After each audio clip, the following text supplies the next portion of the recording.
하나님 살아계신 거 맞아요? 통치하십니까? 그리고 그 하나님의 절대 주권을 믿습니까? 근데 여러분, 이 20세기에 나치가 등장했어요. 다 알죠? 나치는 뭐의 줄임말이죠? 나쁜 찌아식들의 줄임말이 아니에요. 아재 개그를 자제해야 되는데, 이 국가사회주의라는 건데, 2차 대전 때 나치당이 등장했는데 또 나치당이 무너지니까 동독은 또 공산 독재에 빠진단 말이에요. 그러니까 사람들이 궁금한 거예요. 예수 믿는 사람들이 진짜 하나님이 통치하시냐? 그러면 그 막살당하는 사람들 있잖아요. 그 순간에 하나님 어디 계셨냐? 생각해 봤어요? 그러니까 지금 우리는 그런 어떤 처절한 상태를 직접 겪진 않잖아요. 책에서 보는데, 영화에서 보는데 그 순간에 사람들이 부르짖는 거예요. 하나님 어디 계시냐? 그러니까 지금 20세기 이후에 하나님 통치하시는 게 맞아? 이걸 이제 신학적인 얘기로 하면 신정론이라고 그러는데, 그런데 여러분 잘 생각해 보세요. 1950년대 초에 중국이 공산화되면서 중국 땅에 있는 선교사들을 다 추방했어요. 그러니까 지금 제가 소개하는 저 다니엘서 강해를 쓴 저 교수님이 크리스토퍼 라이트 교수인데 선교사 집안의 자녀란 말이에요. 그래서 그 선교사들이 중국 땅에서 다 추방될 때 선교사들이 울면서 생각한 거예요. 도대체 이렇게 인구가 많은 땅에서 복음을 전해야 되는데 선교사들을 다 추방하니까 하나님 이거 어떻게 된 겁니까? 그리고 울부짖은 거예요. 여러분, 근데 신기한 건 뭐냐면 저 크리스토퍼 교수가 증언하는 게 뭐냐면 지금 이 시간대에 지난 주일에도 서유럽 전체에 하나님께 예배드린 인원보다 중국 땅에서 예배드린 인원이 더 많았다는 거예요. 그러니까 우린 뭘 생각해야 되냐면 하나님의 역사, 하나님의 통치하심, 이거를 아주 우리 수준에서 아주 단순하게 또 아주 지연 말단의 상황을 가지고 판단할 수 없다는 거예요. 그러니까 크리스토퍼가 인도에서도 사역을 했는데 저분이 좋아했던 어떤 동역자가 있어요. 아랍권에 있는 분인데 아랍인이 예수님을 어떻게 믿을 수 있을까요? 이슬람권에서. 그래서 제가 그럽니다. 지금 이 시대에 우리 청년들을 미혹시키는 자칭 선지자들, 거짓 교사들이 착각하는 게 있어요. 뭐냐면 성령 하나님을 굉장히 좁고 편협한 존재처럼 얘기해요. 이슬람권에서도 지금도 역사하고 계신다. 우리가 상상을 초월하는 영역과 범위와 사역을 하고 계신다고. 짐작도 할 수 없는 상황이 벌어지는 거예요. 그러니까 시리아가 이슬람 근본주의 때문에 거의 선교가 불가능했었는데 갑자기 시리아 난민이 발생한 뒤에 그 접경 지역의 교회들이 생기기 시작하는데 거기서 사역하는 거죠. 크리스토퍼 박사의 동역자가. 근데 그분이 설교를 하러 가면은 그 교회에 그 청중의 80%가 무슬림인데 그 중에 30%가 이미 예수 그리스도를 주님으로 고백하고 있다는 거예요. 근데 이런 일이 어떻게 일어나냐 도대체. 그러니까 무슨 얘기냐면 우리가 우리의 관점에서 하나님을 보는. 그러니까 제가 이거를 이번 시간 내내 뭐라고 강조할 거냐면 네가 원하는 형상으로 하나님을 창조해. 그러니까 우리가 하나님의 형상으로 창조된 피조물인데 반대로 내가 상상하는 영광, 내가 추구하는 영광, 그 영광으로 하나님을 내가 창조해버린 거예요. 이걸 영광의 신학이라 그래요? 이러면 어떻게 돼요? 뭘 어떻게 돼? 망하는 거지. 그런데 자, 중요한 것이 오늘날 우리가 이 시대에 그리스도인답게 사는데 어떻게 살아야 되느냐 이걸 물어볼 때, 그러니까 정치, 경제, 사회, 문화 앞으로 여러분들이 각 분야에 진출해야 되죠. 이미 진출한 분도 계실 거고. 그럴 때 나는 크리스찬으로 어떻게 살아야 되냐. 그러니까 저 다니엘서를 강해하면서 크리스토퍼가 강조하는 게 있어요. 뭐냐면 다니엘처럼 하면 된다. 근데 우리가 또 세계관을 성경적으로 가집시다 하면 착각하는 게 엄청 많아요. 놓치는 게 엄청 많아요. 무슨 얘기냐면 다니엘이 포로로 잡혀갔는데 포로로 잡혀간 나라가 어떤 나라예요? 예루살렘을 완전히 박살낸 나라란 말이에요. 거기 잡혀가서 뭘 했어요? 거기서 오히려 바빌로니아의 문화와 문명을 재교육받았다고.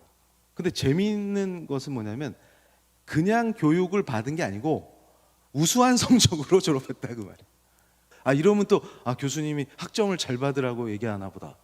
그 얘기가 아니에요. 그러니까 여러분이 여기서 생각해야 될 건 뭐냐면, 자, 바벨론에서 받는 교육 내용이 유대인인 다니엘과 그 친구들한테 굉장히 친숙할까요? 이거 하나님 믿는 사람 입장에서는 감당이 안 되는 내용들을 지금 막 배울 거란 말이에요. 이해가 됩니까? 그런데 그거를 매우 잘 이수하고, 또 중요한 게 뭐예요? 다니엘서 1장 17절에 하나님이 그 학문과 서적을 깨닫는 지혜를 주셨다. 그러니까 우리가 착각하는 게 있어요. 성경 읽을 때만 성령께서 그걸 깨우치는 학문과 지혜를 부어주시는 게 아니라는 거예요.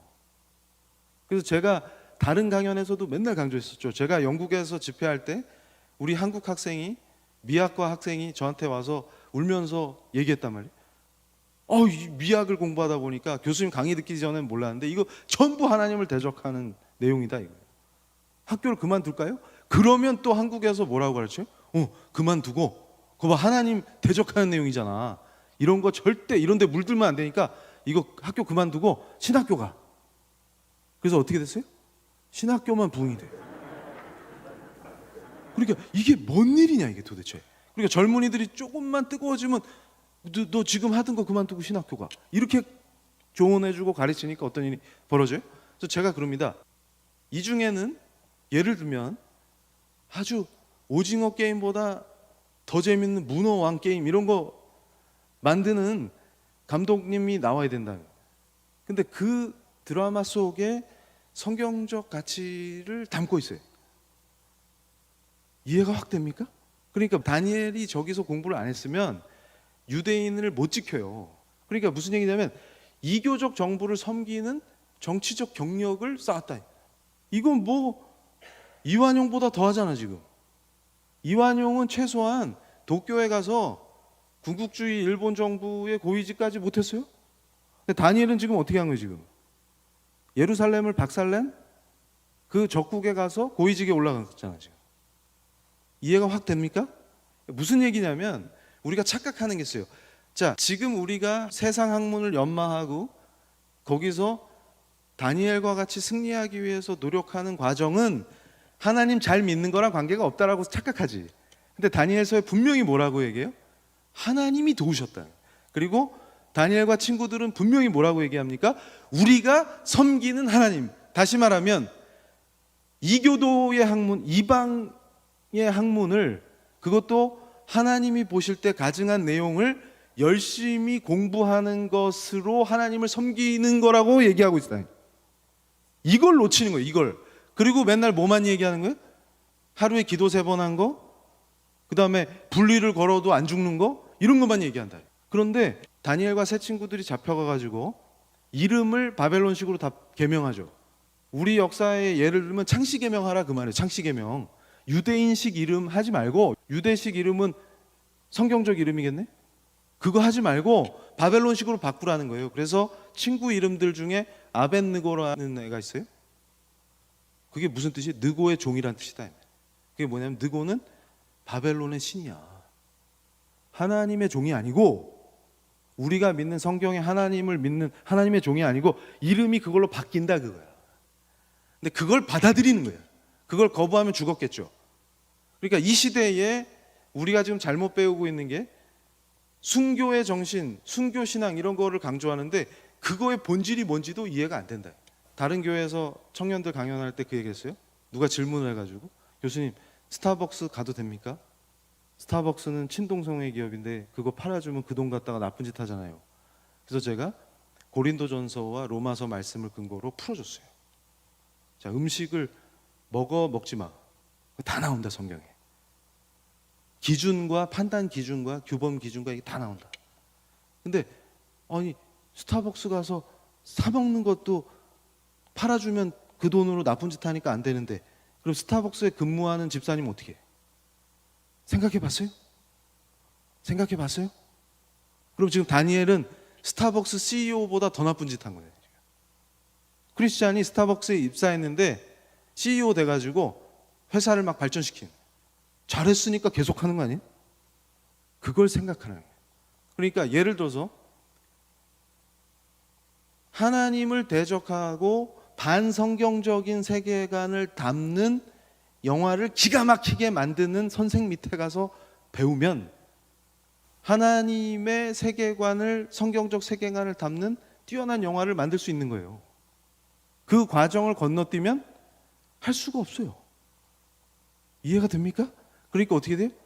제대로 된 감독 하나 크리스찬 중에 나오는 사람이 없고 전부 신학교만 가. 확 이해가 되죠? 그걸 지금 제가 얘기하는 겁니다. 그러니까 여러분이 성경적 세계관을 탑재하고 나는 정치가가 될 거야, 나는 경제인으로서 기업을 어떻게 운영할 거야, 나는 창업을 어떻게 할 거야, 다양한 영역에서 성경적 세계관으로 산다는 게 뭔지를 오늘 짧은 1시간이 채 안 되는 시간이지만 제대로 배워보자. 그래서 우리가 어느 정도 정신이 나가 있냐 그러면 오히려 성경을 제대로 이해를 못한 사람들이 어떤 일들을 벌이냐면, 잘 보세요. 문재인 정부의 공무원들은 다 배교자입니까? 그러면? 그럼 크리스찬은 여당에서 국회의원 하면 안 될까요? 배교자예요? 그러니까 지금 불공정한 방역 때문에 우리 크리스찬들이 굉장히 분노해 있죠. 그러니까 제가 얘기하는 건 뭐냐면, 불공정한 방역에 비판하지 말라 그 말이 아니라, 우리가 불공정한 방역에 대해서는 분명히 목소리도 내고 또 더 출석하기 위해서 노력하고, 그건 당연히 해야 되는 거예요. 그런데 문제는 어디 있어요? 그러면 질병관리청에 근무하는 크리스찬은 전부 배교자예요? 교회를 탄압하는 데 앞장서는 오히려 더 악한 배교자예요? 여러분 어떻게 생각합니까? 우리가 지금 배운 다니엘서를 기준으로 하면 문제 없어요. 뭐가 더 문제냐면, 불법을 선동하는 정치 집회에는 큰 십자가를 목에 걸고 참여한다. 무슨 얘기냐면, 여러분 우리 성경의 가르침을, 제가 로마서 13장 1절을 지금 막 강의해 줄 수가 없어요. 다른 얘기들을 해야 되기 때문에. 그런데 기본적으로 성경과 특히 우리 개혁교회 크리스찬들이 지켜야 될 성경적 관점에서 웨스트민스터 신앙 고백이라는 게 있어요. 거기에 이미 정리가 된 근거를 가지고 판단했을 때, 국가가 정한 범죄를 신앙을 이유로 하라고 밀어서 선동하는 거 있죠? 그건 하나님을 대적하는 게 됩니다.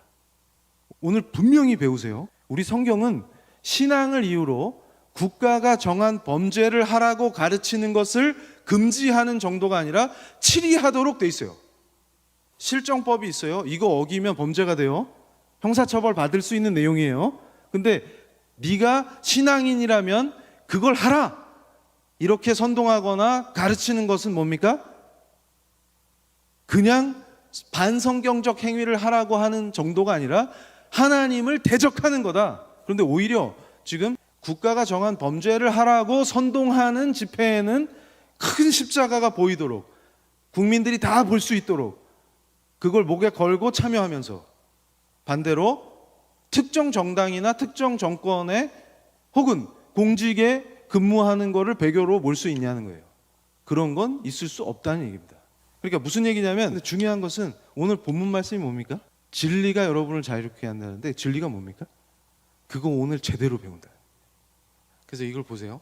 제가 이 시대의 현상을 보면서 많은 크리스찬 젊은이들이 자꾸 음모론에 빠져. 이게 어떻게 된 건가? 그래서 제가 한동안 크리스찬이라면 당연히 누구를 지지해야 돼 이러면서, 그게 단순히 정치운동의 수준을 넘어서서 음모론까지 가는 걸 보고 충격을 많이 받았어요. 미국이 완전히 무슨 딥스테이트, 무슨 세계정부 이런 거에 장악돼갖고 트럼프를 공격하는데 연방 대법원들까지 다 매수돼가지고, 내가 그 당시에 트럼프 관련, 대선 관련 소송 그 판례를 내가 직접 분석하면서 이 게임은 끝났다 이렇게 판단했는데, 국내에서는 크리스찬들을 중심으로 난리가 났어요. 연방 대법원이 다 매수됐다.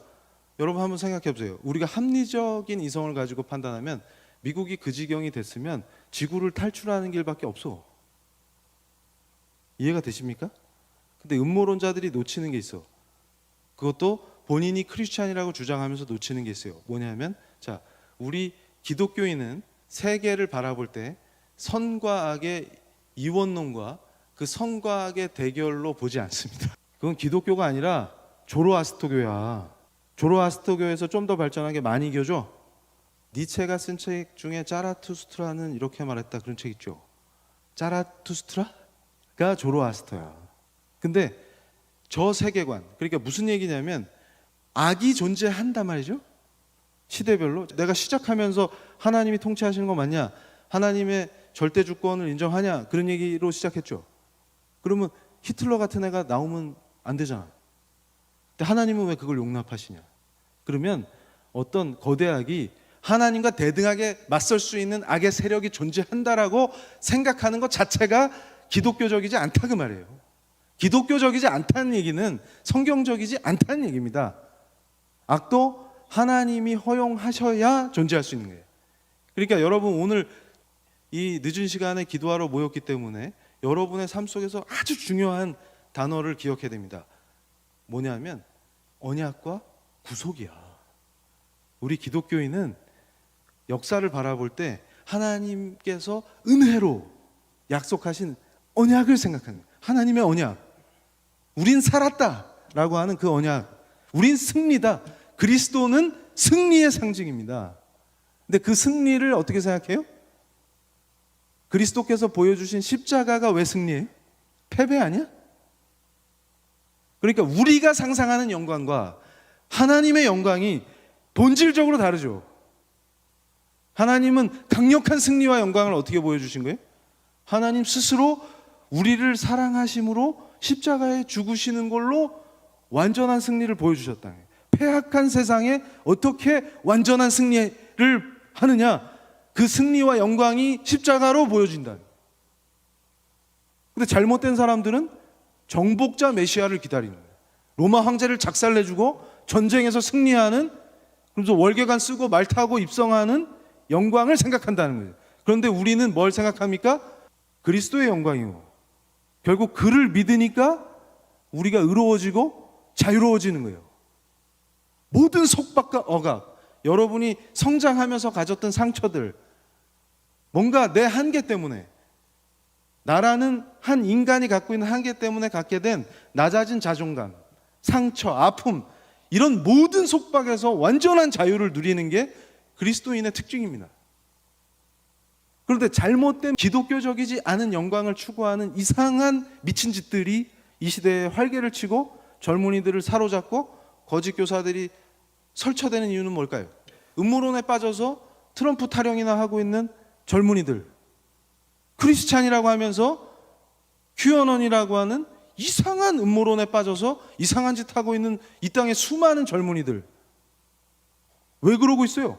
원인이 어디 있습니까? 바로 잘못 배워서 그렇다. 성경을 제대로 이해하고 묵상하고 그리스도가 누구신지, 나를 구하신 그분이 누구신지, 내가 주로 고백하는 그분이 누구신지를 잘못 배워서. 그러니까 어떻게 합니까? 마치 하나님과 맞짱 뜰 수 있는 강력한 악의 세력이 있고 우주 안에 그런 능력이 있어서 거의 뭐 하나님하고 대등하거나 아니면 조금 부족하거나, 그러니까 내가 열심히 해갖고 힘을 보태서 선이 이기도록 싸워야 돼, 이런 식으로 착각한다. 그런 잘못된 관념을 가지고 정치에 참여하고 몰려다닌다. 되게 그게 경건하고 제대로 된 신앙인 것처럼 얘기하지만 본질은 어디 있어요? 하나님의 전능하심과 섭리적 다스림을 거부하고 있는 거예요. 깊이 들어가 보면. 그러니까 감히 어떤 세력이, 어떤 존재가 하나님을 대적할 수 있습니까? 하나님이 용납하지 않으면 어떻게 존재할 수 있습니까? 그러니까 이게 그런 분들일수록, 음모론에 빠진 분들일수록 내가 엄청나게 경건한 사람이야, 난 너희와 달라, 레벨이 달라, 이렇게 얘기하고 있지만 깊이 들어가 보면 오히려 하나님의 전능하심과 섭리로 다스리시는 그 절대 주권을 인정하지 않고 오히려 거부하면서 하나님과 맞짱을 뜰 수 있는 강력한 세력과 존재가 있는 것처럼 그렇게 생각하고 있다는 거예요. 여기 모인 여러분과 저와 여러분은 그런 잘못된 신앙을 가져서는 안 됩니다. 그래서 저랑 헤어스타일 비슷한 저분이 웨인 그루덴 박사인데 저걸 체계적으로 설명해 주신 거예요. 음모론에 빠지는 그리스도인들, 요즘 또 백신 문제가 나오니까 저 666 저거, 여러분 초기 교회 때도 1세기 때부터 논란이 됐던 거예요. 그러니까 도미티안이 나타나갖고 1세기 후반에 우리 교회를 막 박해하니까 그 당시 성도들이 어떻게 믿었냐면, 아, 네로가 부활한 게 도미티안이다, 666은 네로다, 이렇게 생각하는 거예요. 근데 그때부터 지금까지 어떤 분은 미국에서는 오바마다, 히틀러다, 뭐 그 시대별로. 근데 저거는 특정 정치 인물을 상징하는 게 아니라는 거예요. 저한테도 질문이 막 쏟아지고, 젊은이들 중에도 그런 사람 있어요. 교수님, 백신 맞으면 짐승의 표를 받는 건가요? 그런 질문하는 사람 많더라고. 그렇다면 하나님을 도대체 뭘로 생각하는가? 여러분 잘 생각해 보세요. 하나님이 누구신가? 그러니까 마치 여러분은 어떻게 생각하냐면, 자, 여기 경찰관 계시면 오해하지 마세요. 제가 경찰관 비하하는 게 아니라, 자, 속도 위반을 잡으려고 숨어서 스피드건 딱 들고 숨어 있는 하나님이 그런 스타일이라고 생각합니까? 니네 걸리나 안 걸리나 내가 한번 보자. 누가 백신 맞나 한번 보자. 나중에 너 예수님 재림하면 너 백신 맞은 놈들은 너 각오해, 이러면서 그걸 하나님이라고 생각합니까?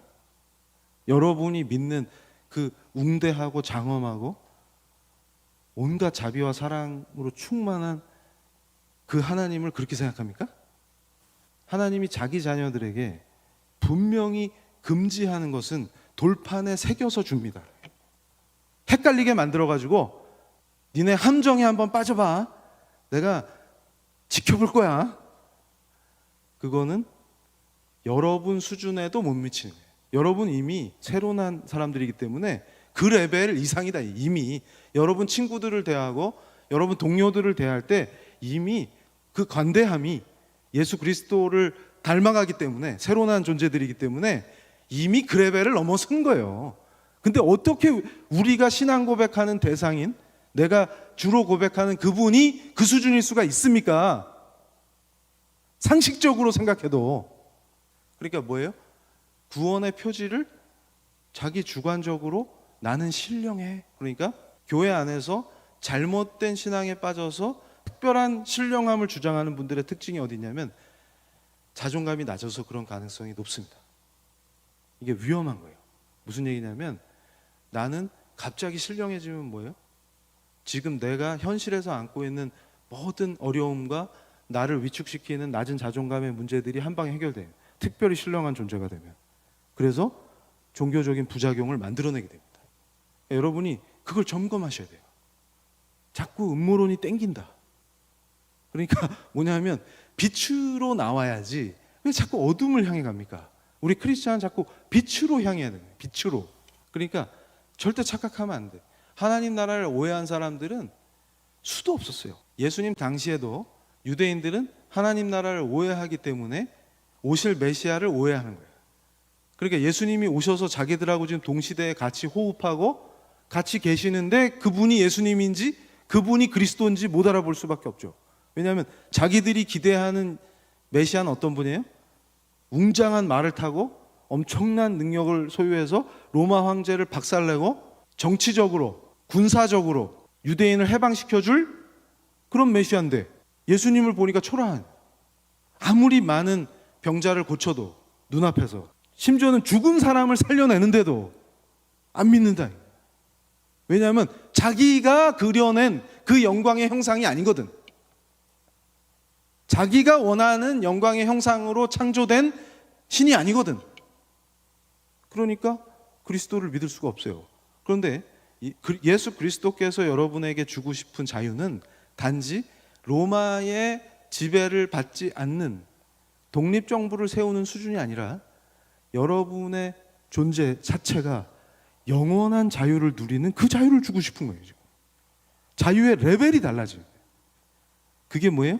하나님이 생각하시는, 여러분을 구원하시기로 작정한 그 하나님과 여러분이 원하는 하나님은 정말 다르죠. 그러니까 지금 이 시대에 잘못 믿고 있는 크리스찬들이 원하는 하나님은 어떤 사람이에요? 문재인을 혼내주고 막 회초리를 막 때리고 나처럼 탈모도 막 주고, 그리고 막 어때요? 숨어 있다가 너 백신 맞나 안 맞나 내가 지켜볼 거야 이러고 있다가 재림하실 때 너 맞은 놈이지 이러면서 넌 지옥 이러는 하나님. 그런데 진짜 하나님은 어떤 분이냐면 십자가로 세상에 존재하는 모든 폐악에서 승리하시고 우리를 얽어매고 있는 모든 죄의 사슬로 우리를 해방시켜줘서 여러분들이 본질적인 자유를 누리게 하는 그 구원의 하나님이시고 우주적인 하나님이시고 전능하시고 실제로 섭리로 절대 주권을 행사하시는 우리 하나님이에요. 그래서 우리가 찬양을 목이 쉬도록 해도 부족해. 그분을 다 찬양할 수가 없어서 그런 분이다 그 말이에요. 근데 그런 분을 우리의 주로 고백하면서도 우리가 찌질하게 우리가 갖게 됐던 새로 나기 전에 새로 난 존재가 되기 전에 가졌던 수많은 지연 말단의 아픔들, 상처들 그걸 부여잡고 거기서 끌어낸 그걸 기준으로 그려낸 하나님을 붙들고 신앙생활을 하고 있는 사람이 있는가? 그렇다면 어떻게 해야 됩니까? 오늘 이 순간 오늘 밤에 여러분이 혹시나 그런 분이 없을 거라고 확신하지만 혹시나 있거나 그런 잔재가 조금이라도 남아있는 우리 청년이 있다면 오늘 밤의 기도로 완전히 소탕해 버리시길 주님의 이름으로 축복합니다. 자, 여러분 보세요. 한국에서 갑자기 강화문 현상이 나오고 특정 목회자가 광장에 등장해가지고 자기가 선지자라고 난리를 칠 때 저는 그냥 씩 웃었어요. 하도 제가 뭐라고 하니까 저한테 그런 분들이 있어요. 이정훈 교수가 성령을 못 받아서 그렇다. 그런데 그건 반대로 그분들이 교회사를 몰라서 그래요. 그래서 제가 여러분들께 특별히 청년들에게 권하는 게 역사에 관심을 가지셔야 돼요. 재미도 있지만 이게 분별력의 핵심입니다. 무슨 얘기냐면 해 아래 새로운 게 없어요. 신앙을 위협하는 이단들이나 거짓 교사나 거짓 선지자나 이런 사람들은 늘 등장하는데 새롭게 나오는 게 아니라 늘 옛날 버전을 약간 각색해서 들고 나올 뿐이에요. 그러니까 제가 선지자라고 난리치는 사람 오만 사람들이 나오면 웃어요. 뭐냐면 이미 있었거든. 종교개혁 과정에 이미 충분히 등장했다. 사례들이 이미 예수님 당시에도 열심당이라고 우리의 메시아는 군사 정복자야 이렇게 믿었던 유대인들 있죠. 이분들이 하나님 나라를 오해했다고 제가 표현했는데 이 땅에 그러니까 예를 들면 대한민국 정부를 하나님 나라로 만들겠다는 거예요. 불가능한 걸 어떻게 만듭니까? 절대로 대한민국이라고 하는 세속 국가는 하나님의 나라가 아니에요. 그러니까 아까 우리 찬양팀이 기도를 아주 잘했는데 우리는 완전해질 그 하나님 나라를 기다리면서 제자도로 사는 하나님의 백성이지. 하나님 나라는 이미 시작됐습니까? 예스, 시작됐다고. 예수 그리스도께서 우리에게 오셔서 십자가로 완전히 승리하시고 부활하셨을 때 이미 오셨을 때 이미 시작됐다고 하나님 나라가. 그리고 하나님 나라가 어떤 나라인지를 다 보여주셨다고 실제로.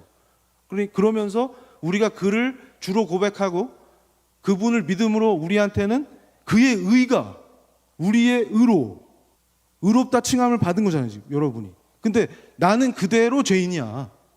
근데 내가 의롭다고 칭함을 받는 이유는 내 의가 아니라 그리스도의 의로 말미암은 겁니다. 그러니까 항상 겸손한 거예요. 나는 죄인인데 죽어도 마땅한 사람인데 내 의가 아니라 그리스도의 의가 나를 살린 거예요. 그래서 그를 믿기 때문에 나는 의롭다 칭함을 받는 거지 내 본질이 의로운 게 아니에요. 그러니까 뭐예요? 그분의 통치와 그 하나님 나라. 그러니까 여러분 지금 이 순간도 여러분은 하나님의 통치를 받고 있습니까? 예스. 나는 성경대로 살려고 합니까? 이게 말씀이 예수님이죠. 그럼 말씀대로 살면 예수님 따르는 바로 그 제자잖아. 그럼 여러분이 그 시민권자야 이미. 그런데 지상에서는 완전하게 하나님 나라가 아직 실현이 안 된 상태죠. 그래서 이걸 뭐라고 표현해요? 이미 그러나 아직. 신약 성경을 해석할 때 하나님의 나라를 여러분이 꿈꿀 때 항상 마음속에 둬야 되는 표현이 뭐라고요? 이건 확실히 기억하세요. 이미 그러나 아직. 이미 하나님 나라는 시작됐고 누가복음에서 그것이 겨자씨와 같아 보여도 이미 시작됐어요. 그리고 여러분은 그 시민권자야. 그래서 내가 예수를 구주로 시인하고 그분을 믿기 때문에 바로 진리로 여러분이 자유케 된다는 말은 예수님 그 자체가 진리신 거예요, 그냥. 그러니까 예수님을 믿고 있기 때문에 나의 구주로 고백하고 나의 주, 나의 하나님으로 여러분이 고백하고 이 자리에 앉아 있기 때문에 여러분이 그분의 의롭다 칭함을 받고 자유롭고 아름다운 새로 난 존재들로 천국 백성인 거예요, 지금. 그런데 예수님이 다시 오셔야 이게 완성된다, 이게. 그래서 예수님 다시 오실 때까지 우리는 그분의 가르침대로 살면서 우리를 부르신 영역에서 그분의 영광을 우리의 행실로, 우리의 삶으로 증거하는 거예요. 이게 우리의 정체성이야. 그럼 너 왜 살아? 그러면 주저함 없이 오직 하나님의 영광을 위하여. 그게 툭 튀어나온 거예요. 아, 이거구나. 이게 바로 우리의 신앙이구나. 그러니까 이미 예수님 당시에도 잘못된 신앙인들이 메시아가 오셨는데 못 알아보고 엉뚱한 짓 했다. 그런데 종교개혁 과정에서도 자, 토마스 민처라는 사람이 자칭 선지자예요. 그리고 와, 선지자다 이러면서 따르는 사람이 많아요. 이분들의 특징이 뭐냐면 직통계시를 받는다. 그런데 여러분 여기서 오해하면 안 되는 게 저와 여러분이 매일같이 말씀 읽고 묵상하고 기도하면서 하나님과 은밀한 교제를 나누죠. 그걸 다 직통계시라고 부르는 게 아니에요. 여러분이 기도하다 기도 응답도 받고 때로는 감동도 주시고 다양한 형태로 여러분에게 말씀하신다고. 살아 계신 하나님이 말씀을 통해서 말씀하시고 또 여러분이 말씀 묵상하고 기도할 때 은밀한 가운데에 여러분과 교제하고 이건 크리스찬으로 당연한 거예요. 그런데 이런 분들의 특징은 뭐냐면 이미 하나님께서 우리에게 가르치실 계시는 이 성경에 완전하게 다 계시됐다 그 말이에요. 그런데 이걸 뛰어넘어서 지금 나한테 직통으로 하나님께서 이 성경과 다른 내용의 계시를 주고 있다라고 얘기하면 뭐예요? 아, 저 사람 이단이네, 피하자. 이게 정답이다 그 말이에요. 이해가 되십니까? 성경은 완전하게 하나님께서 다 우리에게 하실 말씀을 계시로 다 주신 거예요, 우리한테. 이건 옛날에 써진 건데요. 저는 따끈따끈하게 계시를 어제 받아요. 그러면 새로 받은 게 맞는 거 아니에요? 옛날 거는 옛날 거니까? 그렇게 얘기하는 사람 이 시대에 지금 21세기 대한민국에만 나타난 게 아니고 이미 유럽에 나타났다 이게. 토마스 민처라는 사람이 나타나서 자기가 선지자인데 직통계시 받는다 이러고 사람들을 선동했다. 그래서 어떻게 돼요? 성령에 의해서 중생한 사람들은 하나님의 나라를 위해서 신종 공동체에 참여해야 된다. 이렇게 선포하고 다녔다.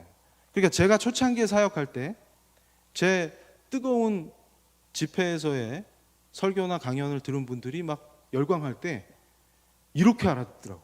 난 몰랐어 그 당시에.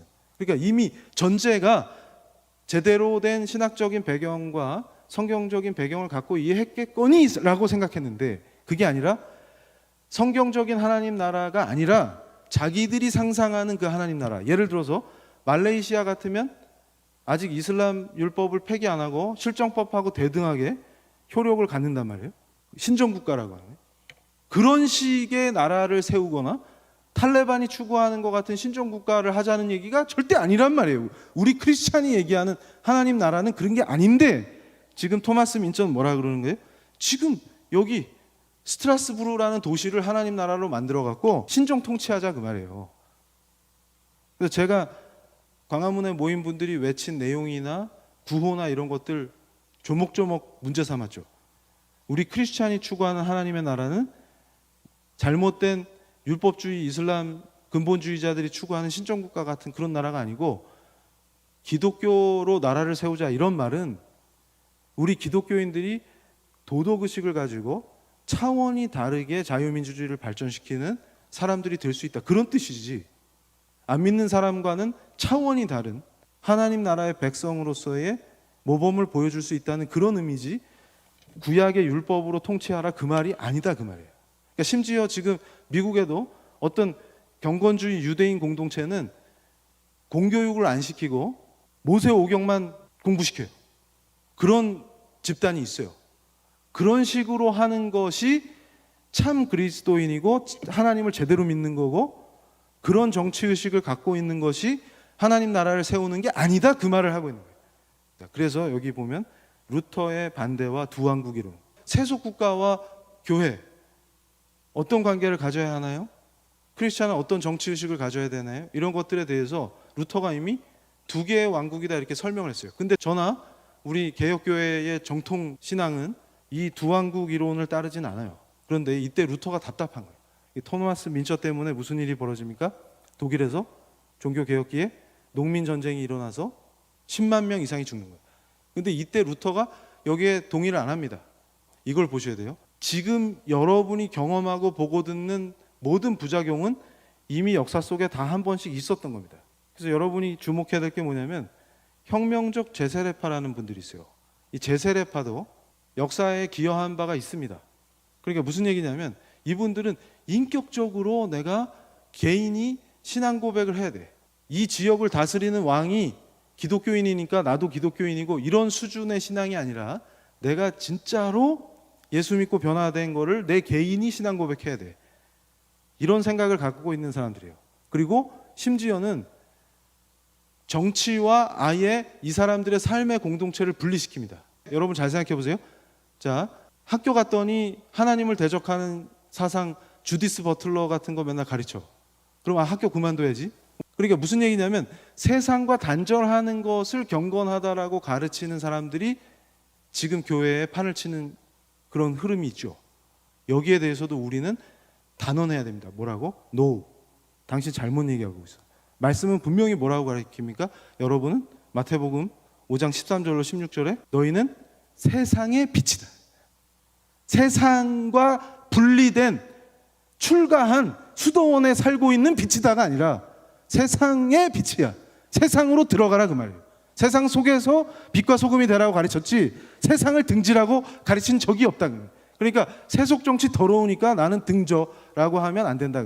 그런데 이분들은 맨날 북한이 미사일을 쏴도 괜찮아요, 평화예요 하는 사람들하고 비슷한 정신 상태가 있었다.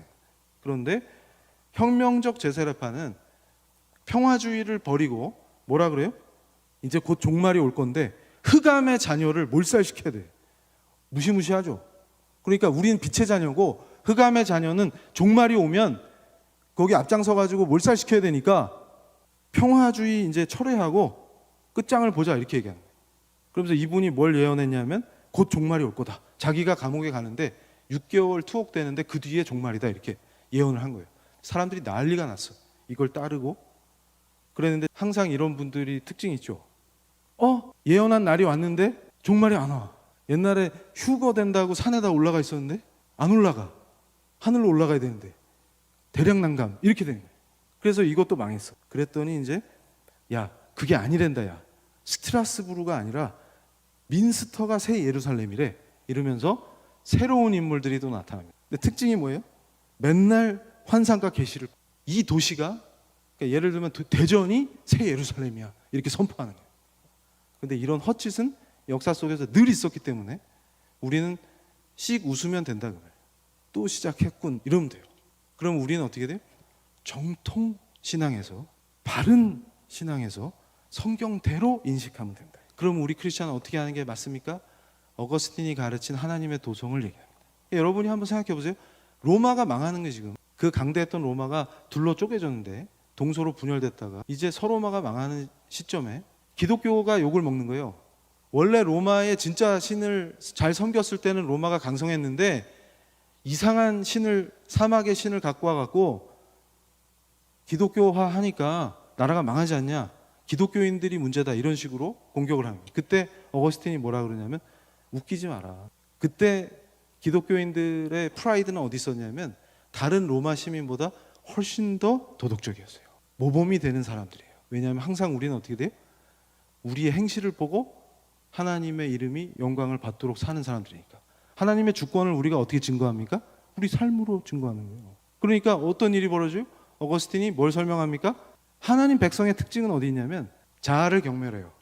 이 얘기는 자학적이다 그 뜻이 아니에요. 그러니까 새로 난 존재라는 거예요. 그리고 뭘 바라봐요? 그리스도의 의를 바라보고 그분과 연합하길 원합니다. 이게 하나님의 백성의 특징이에요. 세속에서 여러분이 꿈꾸는 영광, 여러분이 가졌으면 하는 것들 이런 걸로 하나님을 구성하는 게 아니고 이 그리스도와 연합하기를 원하는 거예요. 이게 백성의 특징. 근데 세상 백성은 자아를 사랑해요. 세상 안에서 내가 영광을 누리겠다. 그러니까 세상 사람들이 꿈꾸는 영광 있죠? 그걸로 종교를 구성하고 그걸 실현하고 싶어요. 그래서 황제 숭배가 가능한 이유가 거기 있어요. 그리스도인은 그렇지 않다. 그러니까 우리는 하나님의 도성에 살고 있는 하나님의 백성이냐. 그러면서 동시에 우리는 어디에 속해요? 하나님의 백성인 동시에 주님 다시 올 때까지 이 세속 국가의 시민이기도 하다. 이중 국적자다. 그 정체성을 명확히 한 게 어거스틴입니다. 그게 가장 성경적이기 때문에 제가 따르는 거예요. 그래서 전쟁조차도 아까 뭐라 그랬어요?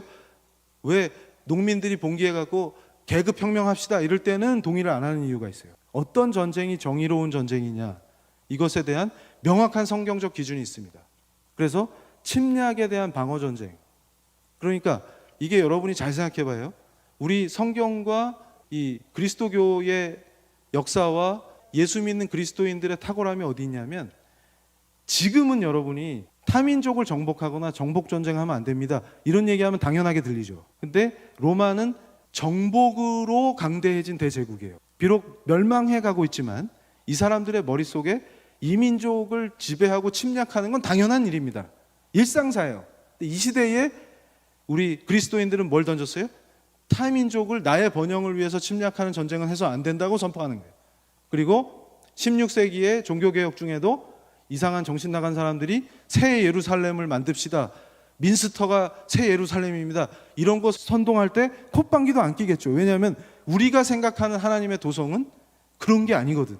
흑암의 자녀들을 몰살시킵시다, 이런 짓하고 선동하고 돌아다니거나, 노동자 농민이 주인 되는 세상을 만드는데 예수님을 이용해 먹읍시다 하는 그런 저급한 정치 선동과 레벨이 다른 차원에서 정치에 참여하고 있고 경제활동을 벌이고 있기 때문에 거기에 동조할 수 없는 거예요. 그래서 이미 전쟁에 대한 것도 기준을 명확히 해서 여호와의 증인처럼 군대에 안 가야 배교하지 않는 게 아니고, 십계명에 살인하지 말라라는 조항이 있지만 하나님이 허용하신 정의로운 전쟁에는 참전할 수 있다. 그러면 십계명을 어긴 게 아니라 면책되는 겁니다. 그래서 어떤 분이 그런 거예요. 최근에도 저한테, 교수님, 이 세상에 전쟁 중에 정의로운 전쟁이 어디 있어요? 그래서 제가 그랬어요. 있어요. 그게 뭐예요 또? 잘못 성경을 생각해서 구약의 전쟁은 왜 했디야? 구약의 전쟁이 정당화되는 이유는 어디 있습니까? 여러분 잘 생각해 보세요. 주권이 누구한테 있다고? 하나님이 결정하신 거기 때문에 정의로운 거예요. 그게 이해가 안 되면 대략 난가요. 그 얘기는 뭐냐면 하나님의 절대 주권이 이해가 안 되는 거예요. 지금 마음으로 받아들여지지 않는 겁니다. 그래서 우리가 착각하는 게 뭐냐면, 정치든 경제든 문화든 어떤 영역에서 우리가 논쟁을 해도 그걸 참여하지 말라고 경건하게 살려면 그걸 피해. 야, 요즘 넷플릭스 같은 거 보면은 정신이 오염되니까 보면 안 돼, 이게 아니라, 그래도 또 이정훈 교수님 보라 그랬는데요, 그래가지고 거기 또 빠지지 말고 거기에 참여하고 지금 무슨 일이 벌어지고 있고 세상이 어떻게 돌아가는지 이해하고 알고 그것을 탐구하고 하는 거 문제 없다는 거예요. 근데 문제는 뭐냐면 그런 것들이 전부 뭐예요? 정치 중독자가 돼서 오버하지 말라 그 말이에요. 항상 뭐예요? 우리의 주된 소명 앞에 놓을 수 있는 것은 없다 그 말이에요. 가장 우선하는 게 뭐냐, 이걸 항상 본질과 우선, 이거를 크리스찬은 명확히 해야 된다. 그래서 제가 강조하는 게, 찰스 콜슨이라는 분이 미국에서 복음주의 정치 운동을 제대로 했어요. 근데 이분이 사실은 워터게이트 사건에 연루돼 갖고 감옥에 가십니다. 변호사인데 아주 스마트한 정치 전문가인데 하나님 안 믿다가 감옥에서 회심해 갖고 감옥의 동료 죄수들을 구하기 위해서 전도하고, 그리고 풀려나신 뒤에 강력한 우리 크리스찬 정치 운동의 리더가 됐어요. 근데 이분이 쓴 책이 뭐, 우리 어떻게 살 거냐라는 책이에요. 아주 명저예요. 그래서 그리스도인의 모든 행위, 특히 정치 영역에서의 참여와 활동들은 기독교적이어야만 한다. 기독교적이지 못한 기독교를 내세운 정치 운동은 다 실패했다, 그 말이에요. 제가 강조하는 게 뭐예요? 그래서 영역 주권이에요.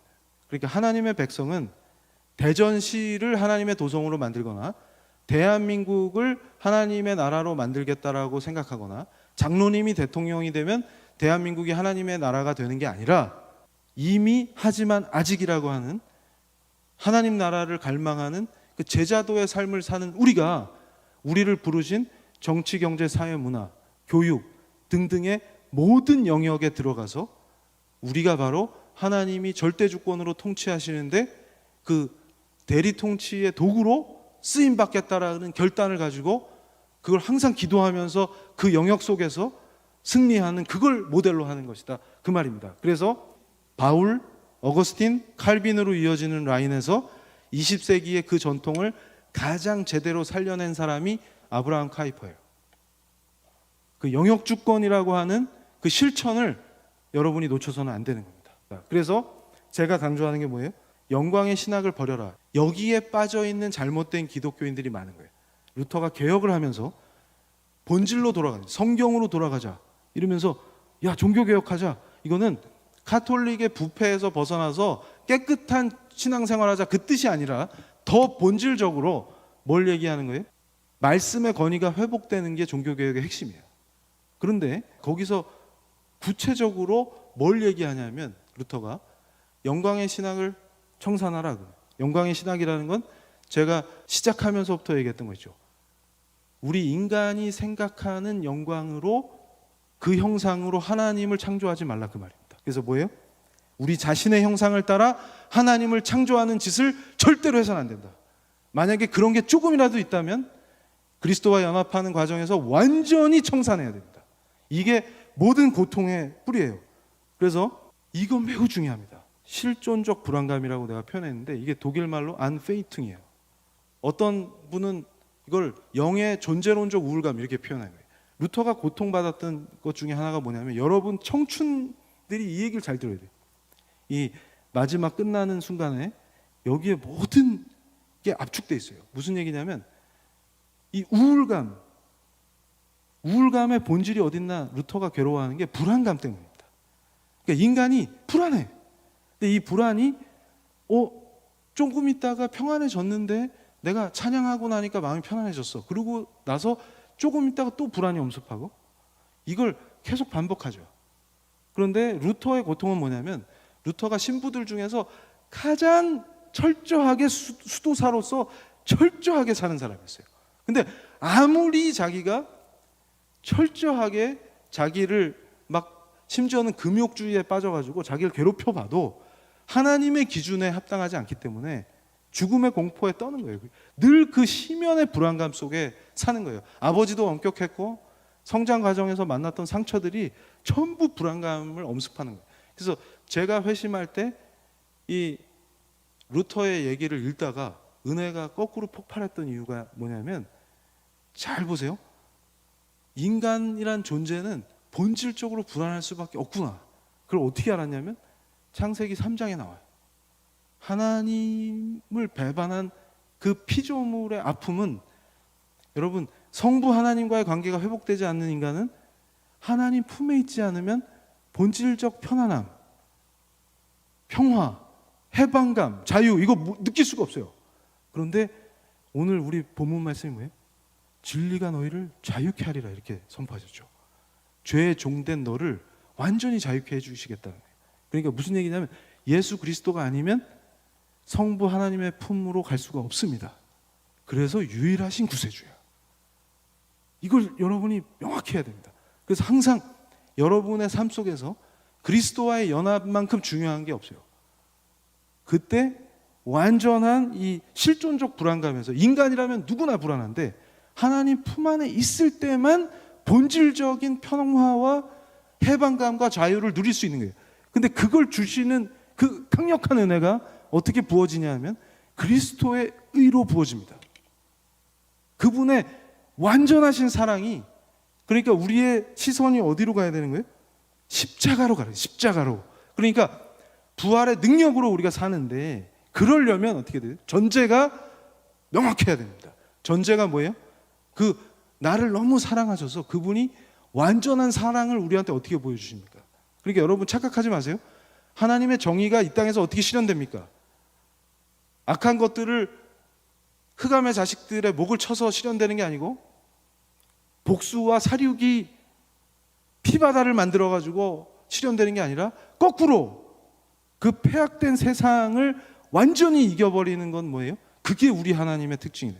십자가에서 자신을 내어주시고 그것으로 우리를 완전히 죄의 노예짓거리하는 그 더러운 시궁창에서 구해주신 그 완전한 해방과 자유의 선포, 그 승리, 그 십자가가 우리를 그분과 강력하게 연합하게 한다.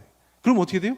갈라디아서 2장 20절 말씀처럼 그 십자가에 내가 함께 못 박히고, 여기서 함께가 중요해요. 함께 못 박히려면 그 못 박히신 예수님의 십자가의 본질이 내 전인격에 스며들어야 돼요. 그때 어떻게 돼요? 내가 다시 부활하신 그분이 내 안에서 사시기 때문에 죽음을 이긴 그 공포와, 인간이 가장 실존적으로 불안한 공포를 뭐가 심어줍니까? 어둠으로 상징된 죽음이죠. 죄가 죽음입니다. 거기서 완전히 승리하신 분이 누구예요? 우리 그리스도시라는 거예요. 근데 그분의 부활의 능력이 여러분의 능력으로 나타나는 거예요. 그래서 이걸로 마치겠습니다. 여러분이 오늘 기도하실 때 이 키워드를 잘 보세요. 이게 루터가 정리한 거예요. 하나님의 일, 그러니까 하나님께서 여러분 각자의 그 여러분 안에서 일하시는 그 행하시는 일을 기대하세요.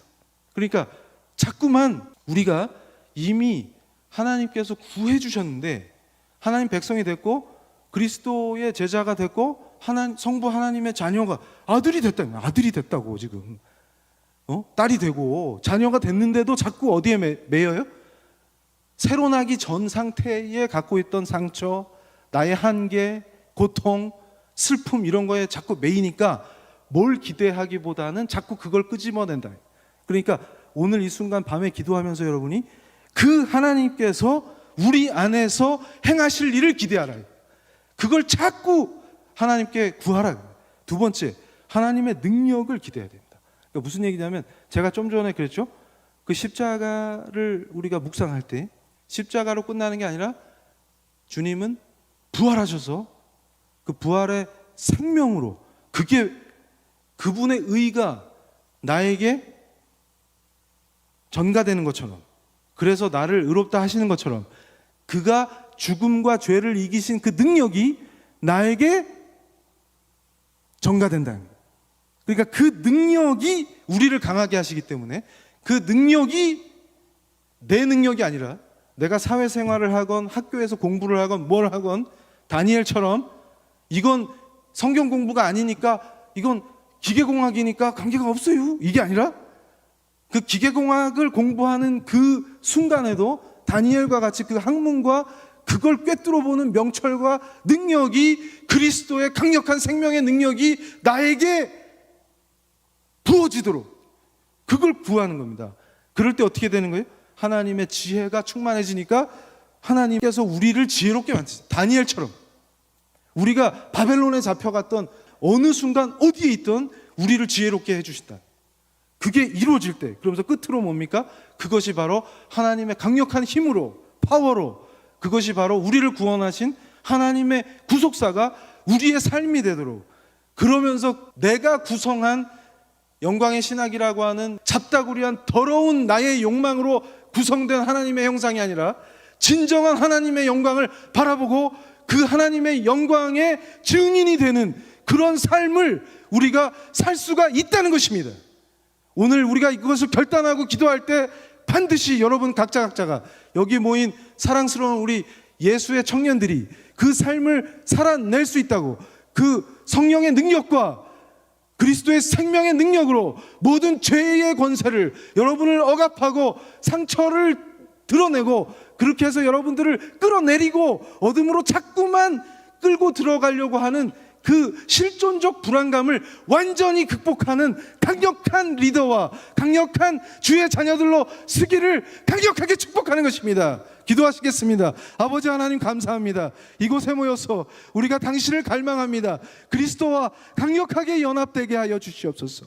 당신의 십자가가 우리의 신앙의 기본 바탕이 되게 하시고, 그 바탕으로 3일 만에 살아나셔서 부활하신 영광의 승리를 보여주신 당신의 능력과 지혜와 파워와 권세가 우리에게 임하게 하시며, 당신의 의로 인하여 의롭다 칭함을 받는 우리의 존재들이 더 강력한 생명의 능력, 죄의 권세, 사망의 권세, 어둠의 권세를 이겨내고 나의 한계 있는 상처와 성장 과정에서 생겼던 낮은 자존감과 상처들을 모두 극복하고 그런 더러운 사슬로부터 오늘 이 밤에 완전히 자유케 되는 당신의 온전한 자녀로 서게 하여 주시옵소서. 보내시는 곳마다 가서 당신을 증거하며 당신의 영광의 이름을 높이는 바로 그 대리 통치의 영역 주권의 대리자로 서게 하여 주시옵소서.